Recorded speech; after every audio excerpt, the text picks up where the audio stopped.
아멘. 할렐루야. 할렐루야. 네, 이 자리에 나오신 모든 예배자분들 주님의 이름으로 축복합니다. 네, 너는 누구냐라는 제목으로 하나님의 말씀을 전할 때, 마음을 전할 때 많은 은혜가 있길 소망합니다. 1947년에 이 역사학적으로 아주 고고학적으로 위대한 이 발견이 일어나게 됩니다. 아직 이스라엘이 독립하기도 전이었죠. 그때 사해 근처를 한 목동이 양을 찾기 위해서 방황하고 또 방황하고 있었다라고 해요. 자, 그런데 그 근처를 가보신 분들은 알겠지만요, 그곳에 가면요 정말 삭막하고 메마른 곳이에요. 광야죠, 광야. 높은 계곡들이 있고 중간중간 구멍들이 있고 사람이 쉴 만한 곳은 없고, 그런 계곡에서 이제 오랫동안 이 양을 찾아 헤매다 보니 이 목동이 지친 겁니다.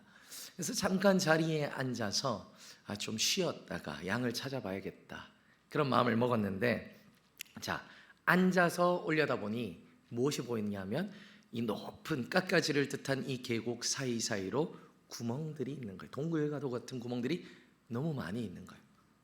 자, 그러다 보니 어떤 일이 벌어졌을까요? 이 자매님들은 잘 공감이 안 갈 거예요. 자매님들은. 형제님들은 이 특성이 하나 있는데 뭐냐 하면요, 길을 가다가도 땅에 돌 하나가 떨어져 있으면 그냥 지나가질 못해요.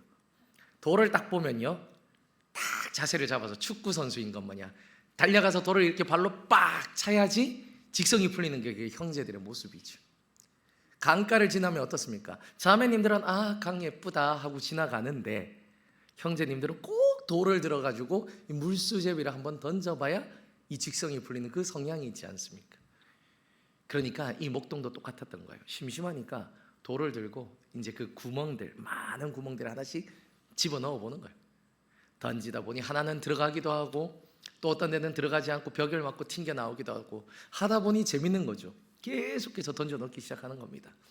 본연의 업무도 잊어버리고 계속해서 돌을 던지는 거예요. 그러다가 갑자기 이상한 소리를 듣게 되는 거예요. 쨍그랑이라고 하면서 다른 동굴에 돌이 들어갔을 때 나지 않는 소리를 듣게 되는 겁니다. 이상하죠? 자, 어느 구멍에 돌이 들어갔는데 쨍그랑거린 거야. 자, 그러면 어떤 일이 벌어질까요? 자매님이라면 그런가 보다 하고 지나갈 텐데, 형제들은 어떻게 돼요? 가봐야 되는 거예요. 장로님이 말씀하는 것처럼 가봐야 돼요. 그곳을 보면 근데 깎아지를 듯한 절벽이, 돌절벽이거든요. 근데 이 목동은 호기심을 견디지 못하고 기어 올라가는 거예요. 거기까지 올라가 보니 놀라운 장면을 목격하게 됩니다. 분명히 누군가 만들었을 법한 이 토기들이 가득 있고, 그 중에 하나가 자신이 던진 돌에 맞아서 깨졌는데 그 안에 숨겨놓은 두루마리들이 있다는 걸 보게 돼요. 이거 돈 되겠다, 그렇지 않겠습니까? 야, 이거는 엄청난 발견이에요. 이거 돈 되겠다. 그 깎아지를 뜻한 절벽에 있는 그 모든 토기 안에 있는 두루마리를 싸들고 가지고 또 내려오는 거예요.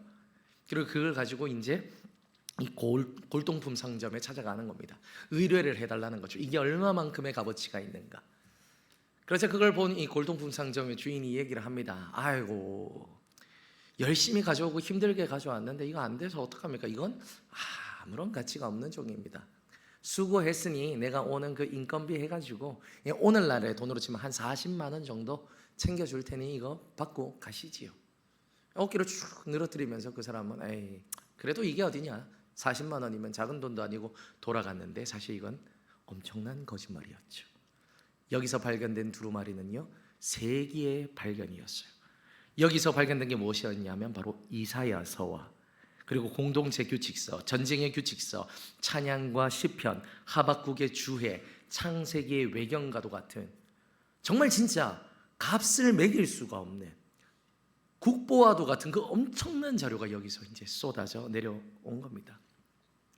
정말 온 인류 역사 가운데 숨겨져 있던 이 자료가 그 목동의 돌팔매질 한 번에 이 역사 가운데, 세상 가운데 드러나게 되었죠. 그리고 이 모든 문서를 통해서 이 세상 가운데 드러나게 된 한 공동체가 있으니, 그게 바로 그 유명한 쿰란 공동체라는 공동체예요.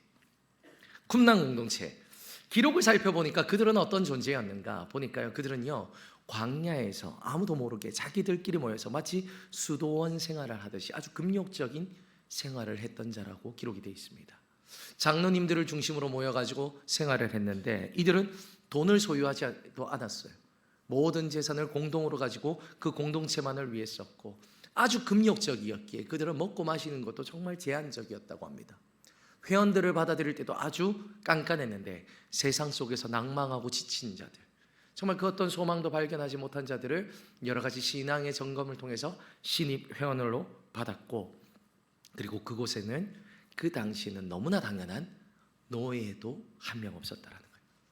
당시 시대적 상황으로 보면 정말 획기적인 단체가 바로 이 쿰란 공동체였다라는 거예요. 자, 그러면요, 여기서 우리는 하나의 질문을 할 수가 있는 거죠. 도대체 이들은 왜 여기에 모였던 걸까? 왜 이들은 이 사막 한가운데 이렇게 모여서 함께 생활하게 되었던 건가? 그 목적이 무엇일까? 자, 그 목적을 알려면요, 우리는 기원전 175년경으로 한번 떠나봐야 됩니다. 그때 이스라엘을 점령하고 있던 왕, 우리가 한번 따라해 볼까요? 안티오쿠스 4세. 네, 아주 유명한, 기독교 역사에서는 잊어서는 안 되는 악독한 왕이에요. 별명이 하나 있었으니 그 별명이 뭐냐면 미치광이 왕이라는 별명이 있을 정도로 이는 아주 악독한 사람이었습니다.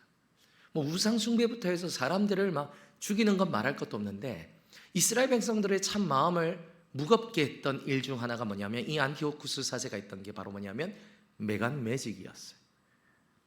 당시 이스라엘 사람들에게 있어서 예배를 드리고 이 성전을 봉사하는 것은 목숨을 건 사명과도 같았습니다. 그렇지 않습니까? 그리고 그것은요, 거룩한 지파, 레위 지파들과 대제사장들에게만 맡겨진 이 거룩한 일이었어요. 그런데 이거를 돈 주고 사고 파는 일을 했다라는 거예요. 그러니 이스라엘 사람들이 견딜 수가 없는 겁니다. 너무 부패한 이 모습을 보고, 야, 이건 아니다. 우리가 다른 건 다 포기해도 이것이 무너지면 안 된다. 너무 실망했는데 바로 그때 누가 일어나냐면 정통성을 가지고 있던 제사장 가문이었던 이 사독 계열의 지파들이 일어납니다. 그리고 그들은 이제 이사야 40장 3절의 말씀, 외치는 자의 소리여 이르되 너희는 광야에서 여호와의 길을 예비하라, 사막에서 우리 하나님의 대로를 평탄케 하라 라는 이 말씀을 근거로 그곳을 떠나 전부 다 광야로 모여들기 시작하는 거예요. 우리는 광야로 나아가자. 그렇게 응가하여 공동체를 이뤘는데 그 공동체가 바로 이 쿰란 공동체라는 겁니다. 이들이 날마다 했던 건 무엇이냐면 성경 연구였어요. 하나님이 우리에게 주신 말씀이 무엇인가? 메시아가 온다 했는데 그 메시아는 도대체 어떤 인물인가?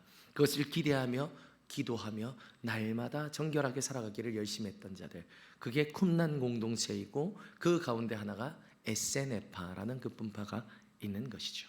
그리고 오늘 우리가 본문으로 읽은 이 세례 요한은 바로 그 에세네파 출신의 사람으로 잘 알려져 있습니다. 자, 평소와 다를 바 없는 이스라엘의 어느 날이었어요. 아무것도 다를 것이 없는 그 일상의 이스라엘의 어느 날, 광야에서 큰 소리 하나가 외치기 시작합니다. 회개하라, 천국이 가까이 왔느니라. 회개하라, 천국이 가까이 왔느니라. 할렐루야. 어찌 보면요, 너무 별것 없는 소리인 것 같지만 그 파장은 실로 놀라웠어요. 이 말을 듣고요, 온 유대와 요단강 건너 예루살렘에 있는 모든 사람들이 모여들기 시작했다라는 것. 그리고 그 말 앞에서 유대인들이 무릎을 꿇고 가슴을 치며 눈물을 흘리며 회개를 했습니다. 용서해달라고. 그리고 그 모든 중심에 그 메시지가 얼마나 강렬했던지 많은 사람들이 무릎을 꿇고 회개하는 그 중심에 세례 요한이 세례를 베풀고 있었던 거예요. 회개한 자들에게. 그가 세상에 던지는 메시지는 너무 심플했어요. 회개에 합당한 열매를 맺어라. 하나님의 나라가 가까이 왔다. 근데 그 모습이 너무나 강렬하자 이 모습에 놀랬던 이 제사장들과 레위인들은 사람을 보내어서 세례 요한에게 한 가지 질문을 던집니다. 와서 이야기를 하는 거죠. 너는 누구냐?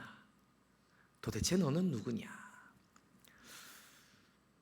저는 말씀을 묵상하는 가운데 이 부분에서 한참 저의 시선이 머물러 있었습니다. 너는 누구냐?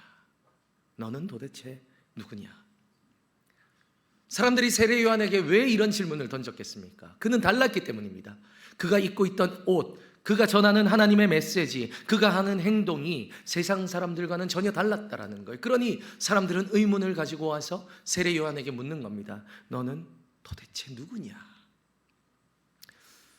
제가 옛날 이 교육부를 담당하던 그 목사 시절에 제가 아끼는 제자 한 명이 와서 배시시 웃으면서 저한테 이런 말을 걸더라고요. 목사님, 제가 이번에 학교에서 참 재밌는 일을 경험했어요.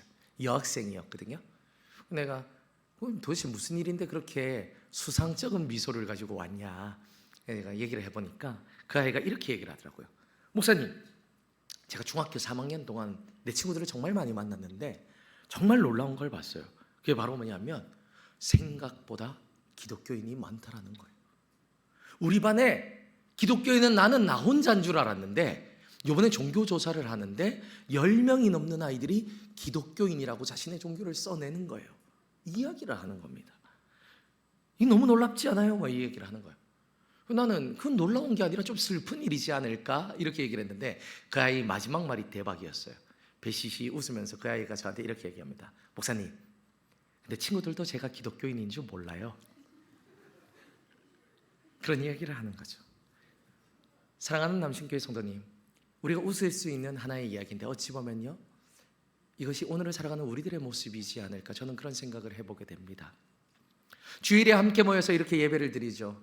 이렇게 정장을 입고 깔끔한 옷을 입고 함께 찬양하며 예배하는, 기도하는 모습, 제법 그리스도인같이 보입니다. 그런데 삶으로 나아가면 어떻습니까? 도대체 누가 그리스도인이고 도대체 누가 세상 사람인지 도무지 구분되지 않는 모습으로 살아가는가, 어찌 보면 그것이 오늘날 이 한국교회의 현 주소이지 않는가. 그러다 보니 어떻습니까? 세례 요한처럼 정결하고 거룩한 모습으로 그렇게 살아가서 세상 사람들이 우리를 보며 도대체 당신은 누구입니까? 라고 묻는 것이 아니라 오히려 예수님께서 말씀하신 나더러 주여 주여 하는 자가 모두 그리스도인이 아니다, 도대체 너는 누구냐? 라고 말하는 그 놀라운 사실 앞에, 끔찍한 사실 앞에 서 있는 것이 어찌 보면 오늘을 살아가는 우리들의 현실이 아닌가, 그런 생각을 해보게 됩니다. 가나안 성도라는 말을 들어보셨을 겁니다. 안 나가라는 말을 거꾸로 해서 이 가나안 성도, 잘 알고 계시죠? 통계를 보니까요, 이제 교회를 떠나, 그리스도인이라 말하지만 교회를 떠나 교회를 다니지 않고 예배 생활도 하지 않고 그 어떤 것도 하지 않고 살아가는 자들 150만 명에서 200만 명을 넘어 이제 300만 명이 되어간다라는 소식을 듣게 됩니다. 자, 그런데 그들이 왜 가나안 성도가 되신지 아십니까? 여러 가지 이유가 있겠지만 그것은 바로 너는 누구냐? 라고 했던 그 질문에 마땅히 할 대답이 없었기 때문인 거예요. 교회에도 실망을 했겠지만 자기 자신의 모습에도 실망을 하는 겁니다. 그들은 이렇게 고백합니다. 하나님을 함께 모여서 예배하고 기도하고 찬양할 때는 뭔가 내가 그래도 제법 그리스도인 같은데 삶으로 나아가서 내 삶을 돌아보면 어찌나 실망스러운지, 내가 정말 하나님 앞에서 내가 그리스도인이라 말해도 되는 것인지 내 삶을 바라보면 답이 나오지 않는다라는 거예요. 세상 사람들과 조금도 다를 바가 없는 모습, 아니 어떤 면에서 더 가식적인 나의 모습을 바라볼 때, 하나님의 말씀을 쫓기보다 돈을 쫓는 나의 모습을 볼 때, 하나님의 영광을 쫓기보다 나의 명예를 쫓는 모습을 바라볼 때, 하나님의 기쁨을 쫓기보다 나의 즐거움을 위해 살아가는 나의 모습을 바라볼 때 내가 그리스도인입니다 라고 말하기가 무섭더라는 거예요. 자신이 없더라는 거예요. 마음이 무너지더라는 거죠. 그러니 신앙의 회의감이 들고, 그러니 어떻습니까? 예수님께서 나는 도무지 너를 알지 못하노니 너는 도대체 누구냐? 라는 말씀을 하실까 봐 그것이 두려워 떠나갔다라는 그 소식을 듣게 됩니다. 사랑하는 성도님, 왜 이런 안타까운 소식을 듣게 되는 겁니까? 왜 이런 안타까운 사람들이 주변에 많이 있는 겁니까? 우리는 왜 세상 가운데 그리스도인답지 않게 살아가고 있는 것일까요? 왜 우리는 떳떳하게 내가 그리스도인이다, 내가 하나님의 자녀다 외치지 못하는 것입니까? 세상 사람들이 너는 누구냐? 라는 그 질문을 들었던 이 세례 요한과의 삶이, 우리와의 삶이 도대체 무엇이 다르기에 우리는 이렇게 살아가는 것일까? 우리는 질문해 봐야 되는 거죠. 여기에는 정말 많은 답을 우리가 찾을 수 있겠지만 오늘 본문을 통해서 발견할 수 있는 답은 바로 뭐냐면 사명을 깨달아야 한다는 것입니다. 할렐루야. 내가 왜 태어났는지, 하나님께서 나를 이 땅에 보내신 그 목적이 무엇인지 분명한 나의 정체성을 알아야 한다는 것이죠. 자, 다시 한번 성경으로 돌아가 봅시다. 세례 요한이 사람들에게 회개를 선포하고 천국을 선포할 때 사람들이 와서 묻죠. 너는 누구냐? 당신은 도대체 누구입니까? 그러자 세례 요한은 이렇게 대답합니다. 나는 그리스도가 아닙니다. 나는 엘리야도 아닙니다. 나는 선지자도 아닙니다. 나는 광야에 외치는 소리입니다. 무슨 말입니까? 세례 요한은 자신을 소개할 때요 철저히 낮아져서 자신을 사람으로도 소개하지 않았다라는 거예요. 나는 광야에 외치는 소리이다. 그는 철저히 사명을 중심으로 자신을 소개했다라는 겁니다. 정말 놀라운 고백이죠.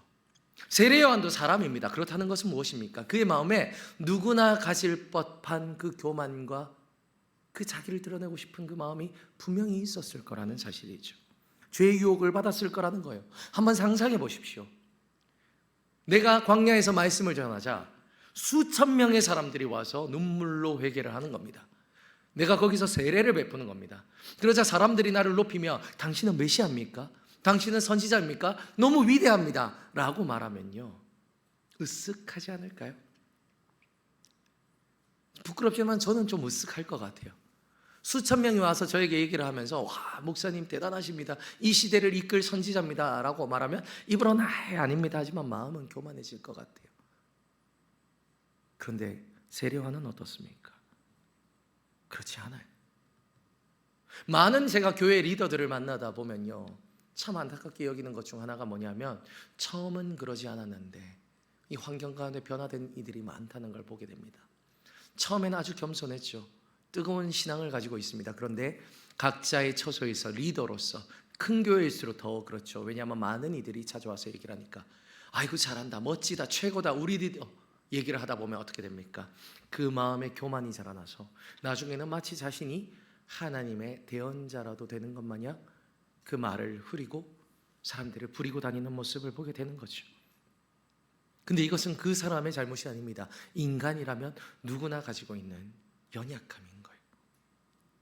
세례 요한도 그런 연약함이 없었을까요? 그도 사람인지라 대제사장과 바리새인들이 찾아왔을 때 옳았구나 이때다 라는 그 마음이 들지 않았을까요? 내가 이때를 위해서 일평생 광야에서 훈련을 받았지, 드디어 내 인생도 좀 펴는구나, 그런 생각이 들지 않았겠느냐 말입니다.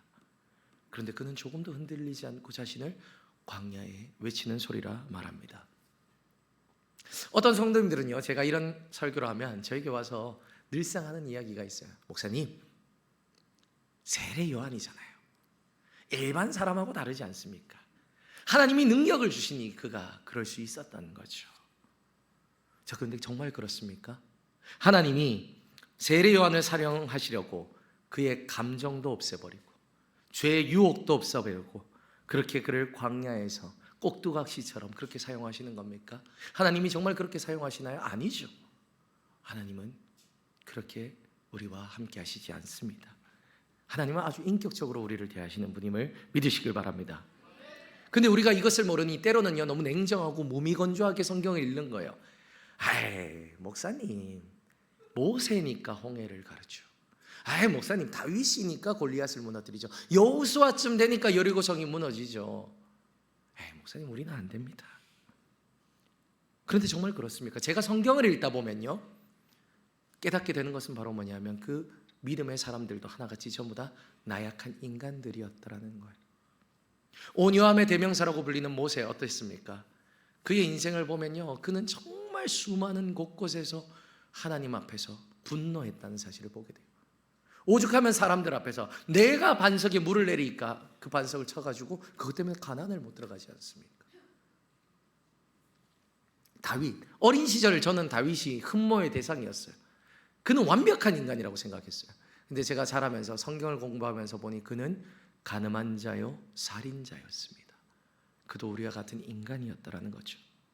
성령 충만함으로 바알 선지자 450명을 단칼에 쳤던 엘리야, 와 선지자도 이런 선지자가 없지 생각했는데 그는 로뎀나무 아래에서 죽기를 간구하던 심각한 우울증을 고백하던 연약한 인간이었죠.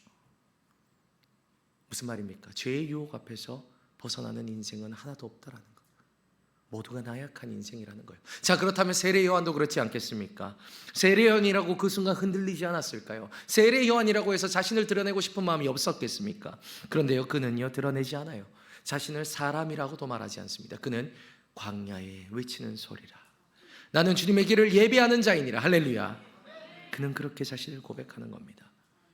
이것이 어떻게 그럴 수 있었을까? 그것은 그의 인생을 통해 우리는 그 해답을 발견할 수 있죠. 오늘 본문의 말씀은 아니지만요, 누가복음에는 세례 요한의 어린 시절에 대해 이런 기록이 있습니다. 아이가 자라나며 심령이 강하여지며 이스라엘 백성 앞에 나타나는 날까지 빈들 광야에 있으니라. 아멘. 무슨 말입니까? 세례 요한은 어린 시절부터 그 쿰난 공동체에 들어가 아주 엄격한 훈련을 받았다는 것. 그 가운데 그가 깨달았던 것이 무엇입니까? 자신이 태어난 목적입니다. 하나님이 나를 이 땅에 보내신 바로 그 사명을 깨달았다는 거예요. 아, 나는 광야에 외치는 소리였구나. 아, 나는 주님의 길을 예비하는 자였구나. 할렐루야. 바로 그 시간을 통해서 그는 사명을 아주 곤고히 했던 겁니다. 그러니 그는 너무나 쉽게 자신을 부인할 수 있게 된 거죠. 왜냐하면 자신이 세상에 태어난 목적이 너무나 명확하게 보였기 때문이죠. 그러니 어떻습니까? 이제 다른 사람의 시선은 더 이상 자신에게 문제가 되지 않는 거예요. 우리는 옷이 조금만 허름해도요, 남들의 시선이 눈치가 보이는데 그는 약대 털옷을 입고 다니면서도 늘 당당했습니다. 우리는요, 먹는 것이 조금만 부실해져도 속이 상한데 그는요, 메뚜기와 석청을 먹으면서도 늘 강건했다라는 겁니다. 그리고 나서 세상 가운데 아주 당당하게 나와서 외치죠. 회개하라, 천국이 가까이 왔느니라. 할렐루야. 그는 사명을 깨닫게 되자요, 그 외 모든 일들은 다 값어치 없는 일들로 여기게 되었다는 사실입니다. 자, 그렇다면요, 이 공식을 그대로 우리들의 삶에 한번 적용해 봅시다. 우리는 왜 삶 가운데 하나님을 드러내지 못하는 겁니까? 우리는 왜 하나님의 꿈이 아닌 나의 꿈을 꾸며 살아가는 겁니까? 우리는 왜 세상 사람들의 눈치를 보며 살아가는 겁니까? 그것은 단 하나, 우리가 태어난 목적, 그 하나님이 주신 사명을 깨닫지 못했기 때문입니다. 스프링복이라는 그 동물을 아십니까? 산에서 수천 마리씩 무리를 지어 살아가는 동물이에요. 그런데 이 양들이요, 한 번씩 이유를 알지 못하는데 절벽으로 내달아서 수천 마리가 동시에 집단 자살을 하는 그런 일이 벌어집니다. 도무지 납득이 되지 않는 일이에요. 그래서 이게 도대체 왜 일어나는가? 이 동물학자들이 연구를 해보니까 아주 놀라운 사실을 발견하게 됩니다. 이 수천 마리의 스프링복들이 걸어가다 보면요, 이 푸른 초원을 만나게 되죠. 자신들이 먹을 수 있는 초원 말입니다. 그러면 앞에 있는 그 스프링복이 그걸 먹기 시작해요. 그리고 나서 그걸 다 지디으면서 지나가죠. 그러면 뒤에 있는 이 스프링복이 먹을 게 없는 거예요. 그러니까 자기들도 먹고 싶으니까 계속 밀어내는 겁니다. 앞으로 좀 빨리 가라고. 그러니까 어떻게 됩니까? 앞에서는 뒤에서 밀리는 거예요. 수천 마리가 뒤에서 밀리는 겁니다. 그러면 밀리다 못해 내달리기 시작을 하는 거예요. 그러면 뒤에 양들은 어떻게 되는 겁니까? 이유도 모르고 영문도 모르고 앞에서 냅다 뛰기 시작하니까 이들도 뛰기 시작하는 거예요. 그렇게 수천 마리가 달려가다 보면 절벽을 만나죠. 근데 거기서 멈출 수가 있나요? 없죠. 가속도가 붙었고 멈춰서도 뒤에서도 수천 마리가 밀어붙이니 그대로 수천 마리가 다 절벽으로 떨어져서 죽게 되는 거죠. 저는 이 모습을 보면 오늘을 살아가는 우리들의 모습이 바로 이와 같지 않은가 생각해 보았습니다. 오늘을 살아가는 우리들 참 열심히 살아가죠. 새벽 일찍부터 일어나 밤늦게까지 정말 열심히 살아갑니다. 그런데 이 스프링복과 같이 때로는요, 무엇을 위해 그렇게 열심히 살아가는지 모른 채 인생을 내달리는 자들이 참 많죠. 학부모들도 아이들을 교육할 때요, 분명한 목적이 없이 남들 다 하니까 우리 애들 뒤처지면 안 되니까 달리게 하는 겁니다. 도대체 우리가 살아가는 그 목표, 그걸 모르니까 남들이 다 집을 사니까 나도 더 큰 집을 사야겠다, 좋은 차를 사니까 나도 사야겠다, 좋은 직장을 가니까 나도 가야겠다, 세상에 휩쓸려서 마치 스프링복처럼 인생을 막 내달리기 시작하는 겁니다. 남들과 비교하며. 그러니 어떻습니까? 이 삶의 끝에는 절망과 허무밖에 남지 않는 것. 목표가 없이 달려간 그 삶의 끝은 허무한 겁니다. 죽음밖에 없는 거죠. 사랑하는 성도님, 하나님께서 왜 성도님들을 창조하셨습니까? 그저 이 땅에서 먹고 마시고 대충 살다가 그렇게 하나님께 오라고 창조하셨습니까? 아닙니다. 하나님은 아주 놀라운 계획을 가지고 성도님들을 창조하신 줄 믿으시길 바랍니다. 성도님들은 위대한 목적을 가지고 이 땅에 오신 줄 믿으시길 바랍니다. 천지를 창조하신 하나님께서, 역사의 주관자가 되시는 그 하나님께서, 태초부터 머리털 한 끝까지 세신 바 되는 그 섬세한 하나님께서 성도님 한 분 한 분에게 놀라운 계획을 가지고 있음을 믿으시길 바랍니다. 그러니 우리가 깨달아야 되는 건 무엇입니까? 내가 태어난 목적인 거예요. 내가 살아가는 그 사명입니다. 이것을 깨닫는 것보다 시급한 문제는 없음을 믿으시길 바랍니다. 그것을 깨달으면요, 우리들의 인생의 문제는 해결이 되는 거예요. 내가 왜 태어났는가? 하나님이 나를 이 땅에 왜 보내셨는가? 그래서 내가 오늘 어떻게 살아가야 되는가? 이걸 알게 되면요, 나머지 것들은 다 안개와 같은 것들이 되는 거죠. 돈 좀 없다고, 옷 좀 허름하다고, 사람들에게 손가락질 받는다고 그게 우리들의 상처가 되는 것이 아니라는 겁니다. 이것을 깨달으면 다 해결되는 거예요. 내가 왜 이렇게 죽어라 공부를 해야 되는지, 내가 왜 이렇게 힘들게 가정을 돌봐야 되는지, 내가 왜 이렇게 교회를 섬겨야 되고 힘든 가운데서도 모든 일들을 감당해야 되는지 이전에는 알 수 없었는데 사명을 깨달으면요, 이해가 되더라는 거예요. 사명을 깨닫기만 하면 되죠. 오늘 본문에 나온 세례 요한은 정말 불꽃과도 같은 인생을 살았던 자입니다. 예수님보다 6개월 먼저 태어나서 광야에서 어린 시절부터 오랜 훈련을 받다가 그가 세상에 드러난 건 아주 잠시였죠. 회개하라, 천국이 가까이 왔느니라. 할렐루야. 이 뜨거운 불꽃과도 같은 선포를 한 끝에 그들은 이 유대교 가운데서, 유대인들 가운데서 놀라운 종교의 개혁을 불러일으키고 예수님의 길을 예비한 후 그는 목이 잘려 젊은 나이에 죽게 되는 그 짧지만 너무 강렬한 불꽃과도 같은 인생을 살았던 자입니다. 그런데요, 정말 짧은 인생을 살았지만 하나님은 그 인생을 아주 귀히 보셨습니다. 왜냐하면 그는 사명을 감당함으로 주의 길을 예배하는 자였기 때문이에요. 하나님은 말씀하십니다. 사람의 몸에서 태어난 사람 중에 세례 요한보다 더 큰 이가 없느니라. 할렐루야. 세상적으로 보십시오. 그가 이룬 것은 없습니다. 입은 옷도 허름하고 한 일도 아주 짧습니다. 젊은 나이에 요절했습니다. 하지만 그가 사명을 붙들고 그 사명대로 살아가기를 결단하자 하나님은 말씀하시는 겁니다. 세상에 이보다 더 큰 자가 없느니라. 사랑하는 성도님, 그렇습니다. 사명을 감당하는 것보다 귀한 인생은 없는 줄 믿으시길 바랍니다. 우리는요, 각자 다 다른 환경에서 태어났습니다. 각자 다 다른 은사를 가지고 태어났죠. 저도 이 앞에 앉아있는 임마누엘 찬양대처럼 찬양을 참 잘 불렀으면 좋겠는데 저의 은사는 그게 아닌가 봅니다. 모두가 달라요.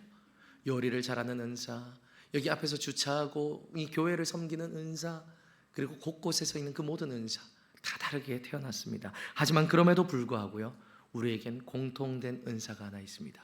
그것은 바로 세례 요한의 은사입니다. 복음을 선포하고, 할렐루야, 이 땅 가운데 하나님의 나라를 세워가는 거, 할렐루야.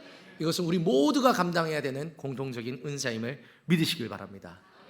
우리가 처한 장소가 다르고 섬기고 있는 곳이 다를지라도 우리가 그곳에서 하나님의 나라를 세워나갈 때 하나님은 우리들의 인생을 귀히 보시며 우리들의 인생 끝날까지 함께하여 주실 것입니다. 그렇게 기억하십시오. 우리는 모두 사명자입니다. 어두운 세상 속에서 헤매는 자들이 아니라 이 어두운 가운데서 희망이 없고 소망이 없는 곳에서 예수님이 소망이라 외치는 자들이 우리임을 믿으시길 바랍니다. 우리의 삶을 뒤감고 있는 그 모든 죄악과 어둠과 슬픔, 고난과 박해는 무너지고 그곳에서 기쁨의 승전가를 부르는 자들이 우리임을 믿으시길 바랍니다. 그 구원받은 벅찬 감동을 선포하며 나아갈 때 세상 사람들은요, 우리를 가만두지 않을 겁니다. 아주 칼날 같은 눈빛으로 우리를 바라보며 물을 겁니다. 도대체 너는 누구냐? 바로 그때 우리는 사명을 담아 이렇게 대답하길 소망합니다. 나는 그리스도인이다. 나는 하나님의 자녀이다. 나는 복음의 증인이다. 할렐루야. 그렇게 선포함으로 그 자리에서 믿음으로 승리하여 오늘도 한 걸음 더 천성을 향해 나아가는 하나님의 복된 군사, 하나님의 사랑하는 자녀, 예수님의 제자가 되길 주님의 이름으로 축복합니다.